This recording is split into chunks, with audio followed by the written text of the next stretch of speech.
हरिओम बच्चों, नए सिलेबस के आधार पर कक्षा 12वीं सीजी बोर्ड विषय जीव विज्ञान में यह अध्याय 6 मानव स्वास्थ्य तथा रोग दिया गया है। तो आज हम लोग मानव स्वास्थ्य तथा रोग के बारे में अध्ययन करेंगे।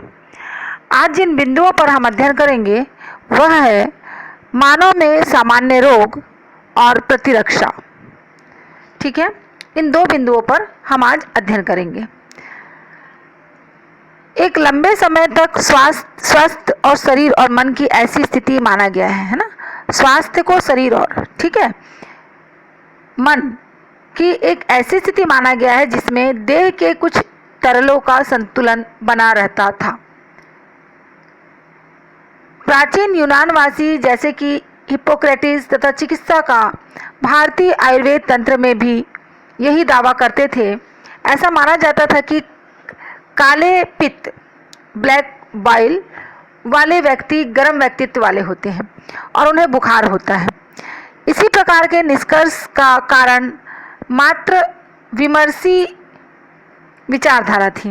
विलियम हार्वे द्वारा प्रयोगात्मक विधि अपनाते हुए रक्त परिसंचरण की खोज और थर्मामीटर का उपयोग करते हुए काले पित्त वाले व्यक्ति के शरीर का तापमान प्रसामान्य दर्शाने से स्वास्थ्य के अच्छे तरल की परिकल्पना को गलत सिद्ध कर दिया।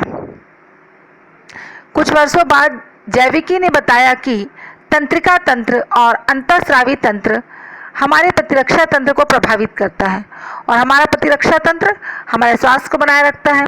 इस प्रकार मन और मानसिक अवस्था हमारे शरीर पर असर डालती है। निस्संदेह स्वास्थ्य निम्नलिखित बातों से प्रभावित होता है। पहला है आनुवांशिक विकार और दूसरा संक्रमण। इसके अलावा हमारी जीवन शैली, जिसमें जो हम खाते हैं और पानी पीते हैं, जो विश्राम हम शरीर को देते हैं और जो व्यायाम हम करते हैं, जो स्वभाव हमारे भीतर है और जिनकी हमें कमी है, ये सभी शामिल हैं। एक तरह से यहाँ पर ये कहा जा रहा है कि स्वास्थ्य को शरीर और मन की किस प्रकार की स्थिति माना गया है ना। कहने का तात्पर्य कि शरीर के अंदर कुछ तरल पदार्थ जो हैं उनका संतुलन बना रहता था। तो जो पुराने यूनानवासी जैसे कि हिप्पोक्रेटिस हैं, जो कि भारतीय आयुर्वेद तंत्र के बहुत ही माने हुए वैज्ञानिक थे, उन्होंने भी दावा किया था और उन्होंने क्या कहा था कि जो काले पित्त यानी ब्लैक बाइल जिनके शरीर में होता है, ज़्यादा सिक्रिट होता है, वो व्यक्ति गर्म व्यक्तित्व वाले होते हैं और उन्हें बुखार होता है करके, है ना। लेकिन ये जो निष्कर्ष था ये सिर्फ एक विचारधारा थी, कह लीजिए, ऐसा माना जाता था, है ना। लेकिन विलियम हार्वे ने प्रयोग किया इस पर और प्रयोग के आधार पर उन्होंने रक्त परिसंचरण की खोज की और थर्मामीटर का उपयोग करते हुए काले पित्त वाले व्यक्तियों के शरीर का तापमान प्रसामान्य दर्शाने से स्वास्थ्य के अच्छे तरल की परिकल्पना को गलत सिद्ध कर दिया था। तो यहाँ पर हम ये कह सकते हैं स्वास्थ्य की जो आधुनिक अवधारणा है उस आधार पर मानसिक, सामाजिक और भौतिक रूप से विकृति विहीन व्यक्ति को स्वस्थ व्यक्ति कहते हैं। जो मानसिक रूप से भी स्वस्थ रहे, सामाजिक रूप से भी स्वस्थ रहे और भौतिक रूप से भी स्वस्थ रहे। कहने का तात्पर्य मन से भी अच्छा रहना चाहिए, समाज में भी वह एक अच्छे व्यक्तित्व का परिचायक हो और बाहरी रूप से भी वह विकृति विहीन हो, किसी प्रकार की विकृति ना हो। ऐसे व्यक्ति को स्वस्थ व्यक्ति कहते हैं।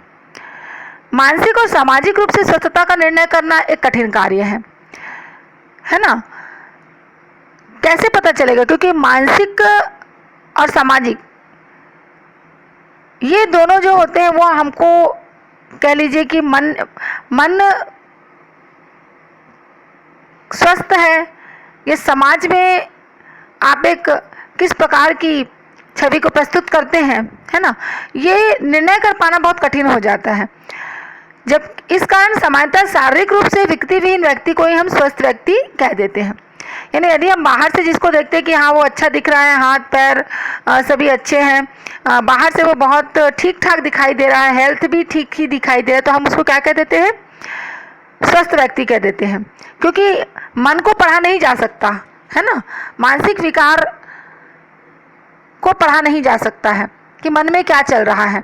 उसी प्रकार समाज में भी विभिन्न प्रकार के लोग रहते हैं। हम किसी के लिए अच्छे हैं तो किसी के लिए बुरे भी हैं, सभी के लिए तो अच्छे नहीं हो सकते ना, किसी के लिए अच्छे हैं तो किसी के लिए बुरे हैं। तो इस प्रकार इन दो रूपों में यदि हम स्वस्थता का निर्णय करें तो बहुत कठिन हो जाता है, परंतु शरीर को देखते ही अभी अगर किसी का पैर पोलियो हो गया है तो हम बता देते हैं कि वो शारीरिक रूप से क्या अपंग है, गूंगे बहरे हैं, है ना। तो इस प्रकार जो हमको विकृति दिखाई देती है, अगर शारीरिक रूप से है तो हम क्या कह देते हैं कि वह अस्वस्थ है। तो विकृति विहीन व्यक्ति को हम शारीरिक रूप से अगर देखें तो वो हम स्वस्थ व्यक्ति के रूप में कह देते हैं। बीमारी या रोग स्वास्थ्य के ठीक विपरीत वाली स्थिति होती है, जिसमें व्यक्ति मानसिक और शारीरिक दृष्टि से विकृत हो जाते हैं। जस्ट उल्टा, अगर हम बीमार है बोले तो स्वास्थ्य के ठीक विपरीत, है ना। स्वास्थ्य में क्या ले रहे हैं हम कि जो अच्छा है, विकृति विहीन, तो वो स्वस्थ व्यक्ति है। लेकिन अगर हम बीमारी बोले तो वो क्या हो गया? उल्टा हो गया उसका, तो मानसिक और शारीरिक दृष्टि से विकृत हो जाता है। तो इसको हम कैसे परिभाषित कर सकते हैं बीमारी को? कि बीमारी या रोग वह दशा है जिसमें जीव संरचनात्मक तथा कार्यात्मक रूप से विकृत या अनियमित हो जाता है। संरचनात्मक रूप से भी और कार्यात्मक रूप से भी, दोनों ही रूपों से वो क्या हो जाता है? विकृत या अनियमित हो जाता है। ठीक है, तो ये यहाँ पर जो कारक दिए हुए हैं, है ना, स्वास्थ्य किन कारकों से प्रभावित होता है, तो पहला कारक है अनुवांशिक विकार। ठीक है, अनुवांशिक विकार, इसमें क्या है? ये अपूर्णताएं जिनको लेकर बच्चा जन्मता है और वे अपूर्णताएं जो बच्चे को जन्म से ही माँ बाप से वंशागत रूप से मिलती है, अनुवांशिक बोला गया है। अनुवांशिक का तात्पर्य है कि जो लक्षण माता पिता से बच्चे में आते हैं, तो यदि कोई विकार उस बच्चे में है जिसको वो जन्म से लेकर के ही पैदा हो रहा है, जन्म से ही है उसको, तो वो माँ बाप से उसको क्या हुआ? वंशागत हुआ है। अर्थात वह रोग उनके माता पिता को भी होगा जो कि उस बच्चे में आ गया। तो इस प्रकार का जो विकार है वो क्या कहते हैं? अनुवांशिक विकार कहलाता है। ठीक है, इसी प्रकार संक्रमण में क्या होता है? इसमें संक्रमित होना, यानी यहाँ पर जीवाणु, विषाणु या अन्य वाहकों से व्यक्ति क्या होता है? संक्रमित होता है।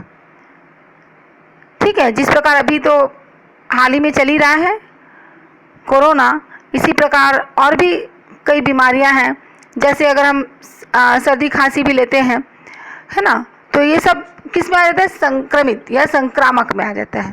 ठीक है, संक्रमण को कई कारक प्रभावित करते हैं।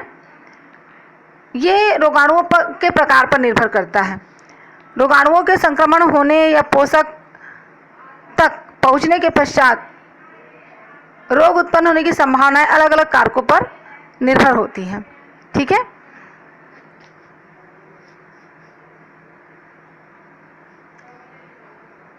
संक्रमण का जो स्रोत है, मानव शरीर के बाहर रोगाणु कहाँ उपस्थित होते हैं? ये प्रश्न आता है कि मानव शरीर के बाहर ही रोगाणु कहाँ उपस्थित होते होंगे। तो इसके लिए हम यही कह सकते हैं कि प्रत्येक रोगाणु का अपना स्रोत होता है। जहाँ पर रोगाणु पाया जाता है तथा वहाँ वह रोग उत्पन्न करता है। यह स्रोत मानव या जंतु, वायु, जल या मृदा हो सकते हैं, यानी इनके माध्यम से ये उनके स्रोत हो सकते हैं। ठीक है, और ये वहाँ पर रोग उत्पन्न करते हैं। तो अलग अलग प्रकार के जीवाणु हैं, विषाणु हैं, है ना, ये सभी अपने माध्यम के द्वारा वहाँ पर वो रोग उत्पन्न करते हैं। इसके अलावा आपको और एक बताया मैंने, हमारी जीवन शैली, है ना। जीवन शैली बहुत डिपेंड करती है हमारे स्वास्थ्य के लिए, क्योंकि हम अपनी जीवन शैली को देखें, अपनी दिनचर्या को देखें, हम किस प्रकार का खाना खाते हैं, कैसा पानी पीते हैं और किस प्रकार हम अपने शरीर को विश्राम देते हैं। यह बहुत ही महत्वपूर्ण है हमारे स्वास्थ्य के लिए कि हम भोजन कर रहे हैं तो क्या वाकई हम ऐसा भोजन कर रहे हैं जो हमारे शरीर के लिए सही है। संतुलित आहार के बारे में आप सभी जानते हैं, हमारे शरीर को संतुलित आहार की आवश्यकता होती है और मैंने जो अभी तक के अनुभव से देखा है, बहुत ही कम लोग संतुलित भोजन लेते होंगे, क्योंकि हमारी जीवन शैली इस प्रकार हो गई है कि हम सिर्फ ऐसा लगता है कि सिर्फ जीने के लिए खा रहे हैं, है ना। स्वास्थ्य के दृष्टिकोण से देखा जाए तो हम संतुलित भोजन नहीं लेते हैं। तो हम जो खाना खाते हैं, उसी प्रकार हम जो पानी पीते हैं, हमारे शरीर को हम कितना विश्राम देते हैं, हम कितना व्यायाम करते हैं, जो स्वभाव हमारे भीतर है, किस प्रकार का स्वभाव है, हमें कमी है, ये सब कुछ शामिल है। ठीक है, तो इस प्रकार हम क्या देख रहे हैं कि स्वास्थ्य शब्द का जो प्रयोग धड़ल्ले से करते हैं, इसकी परिभाषा मैंने आपको बता दी कि स्वास्थ्य का अर्थ मात्र रोग की अनुपस्थिति अथवा शारीरिक स्वास्थ्य नहीं है। ठीक है ना, कि रोग की अनुपस्थिति, कि हमारे शरीर में रोग नहीं है, यह शारीरिक रूप से हम एकदम स्वस्थ हैं, तो हम उसी को स्वास्थ्य नहीं कहेंगे। इसे पूर्ण रूपेण शारीरिक, मानसिक और सामाजिक, ठीक है, शारीरिक, मानसिक और सामाजिक स्वास्थ्य के रूप में परिभाषित किया जा सकता है। जब लोग स्वस्थ होते हैं तो वे काम में अधिक सक्षम होते हैं, इसमें उत्पादकता बढ़ती है और आर्थिक संपन्नता आती है। स्वास्थ्य से लोगों का आयु काल बढ़ता है और शिशु तथा मातृ मृत्यु दर में कमी होती है। ठीक, अच्छा स्वास्थ्य बनाए रखने के लिए संतुलित आहार, व्यक्तिगत स्वच्छता और नियमित व्यायाम बहुत महत्वपूर्ण है। शारीरिक और मानसिक स्वास्थ्य पाने के लिए अति प्राचीन काल से योग का अभ्यास किया जा रहा है।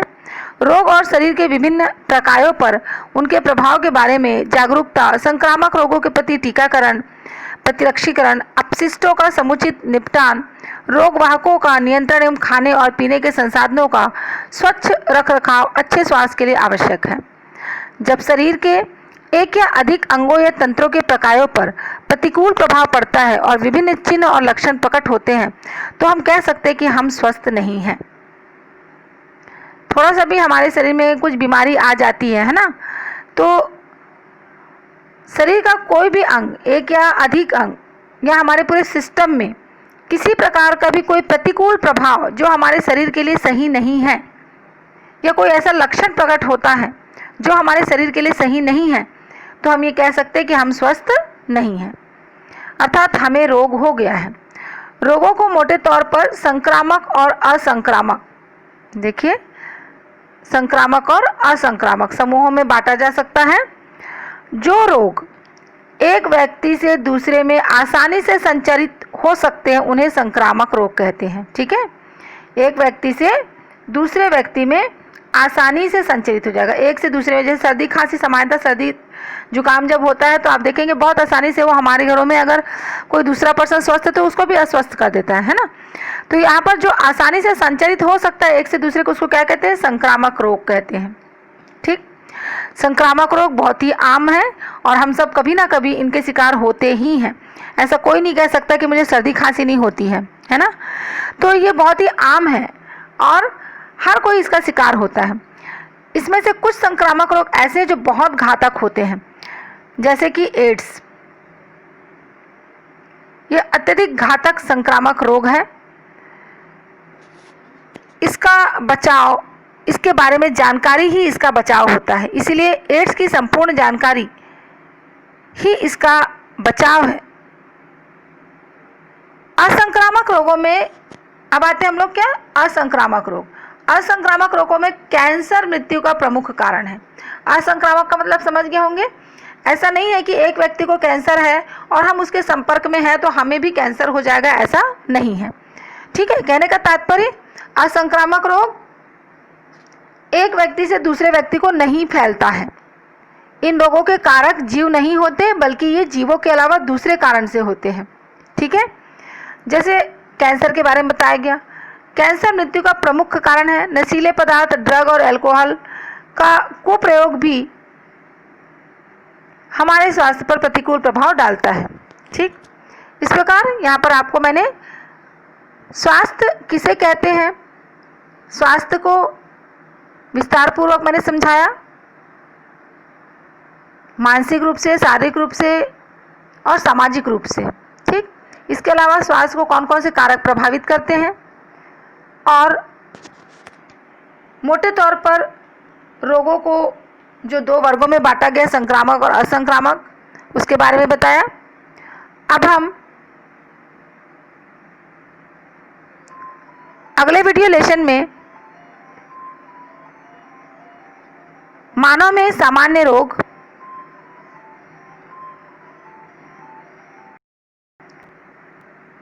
और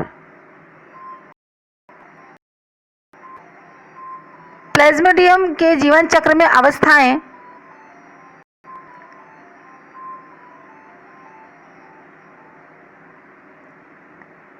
इसके अलावा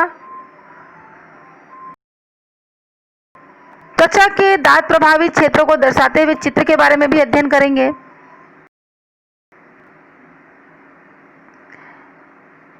और उसके बाद हम उपार्जित प्रतिरक्षा यानी एक्वायर्ड इम्यूनिटी के बारे में अगले वीडियो लेसन में हम विस्तार पूर्वक समझेंगे। उम्मीद है आप लोगों को अभी तक मैंने जितना समझाया है वह बहुत अच्छे से समझ में आ गया होगा। धन्यवाद।